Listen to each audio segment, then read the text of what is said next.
No joo, tänään oli, tai no oikeastaan eilen oli se päivä, kun alkoi kytkin luistamaan. Sitähän tässä on jo aika lailla vuoden päivät odotettukin. Niin. Tosiaan mä tästä purin jo jonkun verran tavaraa pois. Eikä tuo akku lähti ja akun tuo telineen ja sitten vähän ahtoputkeen ja tämmöstä pientä. Ja nyt mä irrotin justiin tämän vaihteiston vaijerin tossa, se lähti ihan nyppäämällä vaan tuosta ja pitäisi seuraavaksi irrottaa tuo kytkimeen sylinteri, eikä siis tämä mööpeli tästä. Pitäisi irrottaa sitten nyt seuraavaksi ja tietty kaikki ne nopeusanturit ja sun muut mitä tuossa on, niin elikkä tässä olisi operaatina saa siis tuo vaihteisto tätä irti. Ja tää vaihteistohan mulla voi tää öljyä, niin mä en tiedä. Vaihan kun mä sen sitten samalla kertaa tuonkin tuosta. En nyt tiedä. Katsotaan. Mutta kumminkin seuraavaksi tästä tuo vaihteet saadaan nypättyä sieltä. Mä teen tästä lisää vielä videota, jos jotain kiinnostaa katsella. Mutta joo, eiköhän siinä. Jatketaan. No niin, homma on nyt edennyt sen verran, että vaihteisto on nyt täällä. Tuo kytki on tosiaan tuolta jo irti. Ja tosiaan tulee nyt vähän erilainen kytki. Eikä tässä on Bunton vakiokytki. Tässä on 16 venttiisen, eikä 80 heppasen Bunto vakiokytki. Eikä tämä oli 60 heppasesta, tämä oli 80 heppasesta. Molemmat puntoja, mutta vain eri moottorilla. Niin. Tässä on vähän järeempi tää kytkin tässä 16 venttiisessä. Ja se sopii tonne heittämällä. Ettei tarvitse mitään muutoksia tehdä. Niin.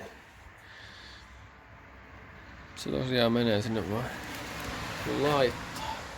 Ja tosiaan täällä oli oho, vähän ottaa ruostetta. Se vaihteistus oli kans samalla vähän hommaa, elikkä tää on siis tämähän vuoti pahasti.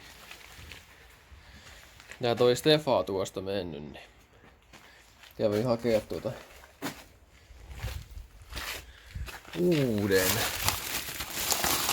Katsotaan nyt kun mä löydän sen täältä tuolta. Kokeillaan tässä. Tässä ei näköjään lue sitä kokoa, mutta katsotaan nyt mikä se oli. Niin jos joku muukin tarvitsee joskus. Tässä on tää tuotenumero Motonetti. Joo, elikkä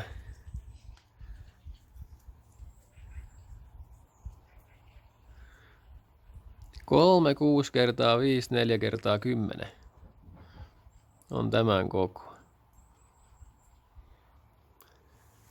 Ja se menee tosiaan tuonne.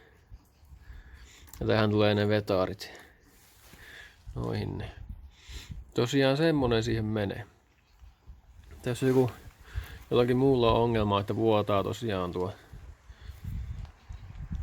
vaihteistoöljyä noista, niin tässä on siihen oikeat Stefat. Saa Motonetista. Ja joo, jatketaan nyt. Mä vähän selostan. Niin. Tosiaan sieltä irrotin kaikki nuo anturit tai johot vaan auki ja sitten otin puulit tosta ympäriltä ja tässä nyt näkyy kaikkia mitä piti ottaa. Siinä oli jonkun verran noita ja sitten pakoputki piti tietenkin irrottaa tuolta. Ja no vetaarit on irti. Eikä vetaarien irrotukseen piti ottaa tuo alapallonivel piti Miten näkyykö sitä nyt ollenkaan, mutta tuo alapallonivelestä piti vetää sitä napaa tai nypätä vaan irti. Niin sai tarpeeksi tilaa, että sai nuo vetarit sitä pihalla. Tämmöstä. Ei kai siinä. Starttimoottorin piti irrottaa. Mutta ei nyt mitään se ihmeempää. No tosiaan täältä sen näyttää, kun täältä kattoo, niin tuon näköinen systeemi.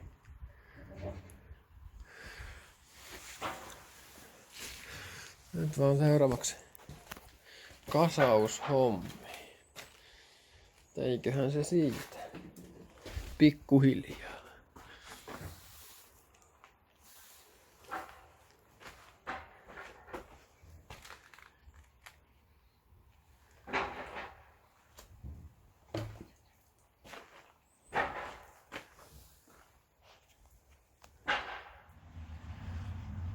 Pieni vinkki vielä tästä kytkimen keskityksestä. Eli tähän myydään kaikkia keskityssarjoja ja sun muuta työkaluja, niin ei siellä välttämättä tarvitse mitään sen kummempaa. Mulla on tässä tämmönen Piltevan 10 milli pitkä hylsy. Vaan niin se on justi oikee tähän näin. Sitten vaan pistää tää, että se on vähän tässä kiinni. Tuo kytkii ja keskittää sen tällä vaan. Ja se keskittyy, kun oikein lujaa painaa, niin tämä ainakin kohtuu hyvin niin kuin automaattisesti jo. Että se on siinä. Ja sen näkee kyllä täältä, että milloin se on sitten oikeasti hyvin. Että se on kohdalla, se näkee kyllä tuota noin. Että ei oo tosiaan se hankalampi homma. Ja jos pääsee tosiaan silmällä kattoon, niin sehän näkee tästäkin näin, että milloin se on kohdalla. Eli ei tähän tarvitse mitään ihmetyökaluja, ainakaan tämmösiä tähän autoon ainakaan. Mutta joo, semmonen vinkki nyt tähän väliin.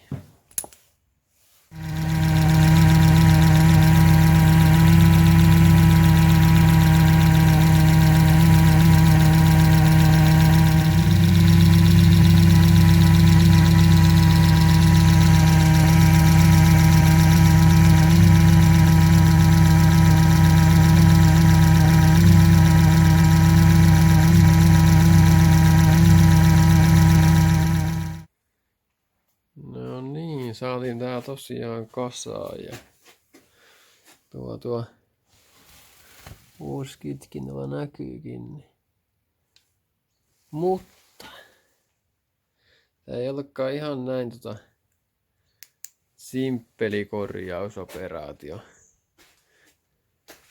Nimittäin vaihe päällä.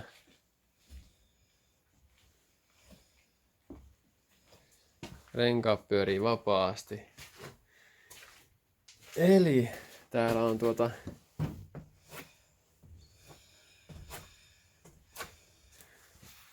vaihteistossakin jotain vikaa.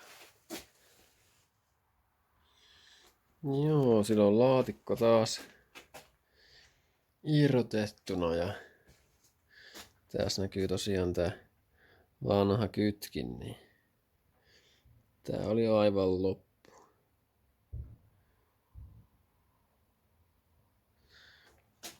Mutta joo. Tosiaan siellä on tuo vaihteistokin sökönä.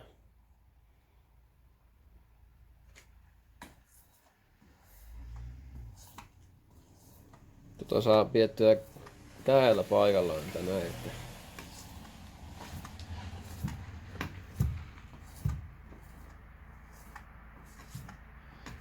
Tää on tosiaan sökönä. Ei mene veto perille ollenkaan. No joo. Ei, mutta kun seuraavaksi toinen vaihteisto, niin saatan kasaan. Mä tosiaan tuo kytki oli täysin kunnosta. Siinä ei ollut mitään vikaa. Mutta joo, eiköhän tämä taas tästä pikkuhiljaa kasaan. Toivottavasti. Jatketaan. Mutta ei niin ihan lähipäivinä, mutta kumminkin.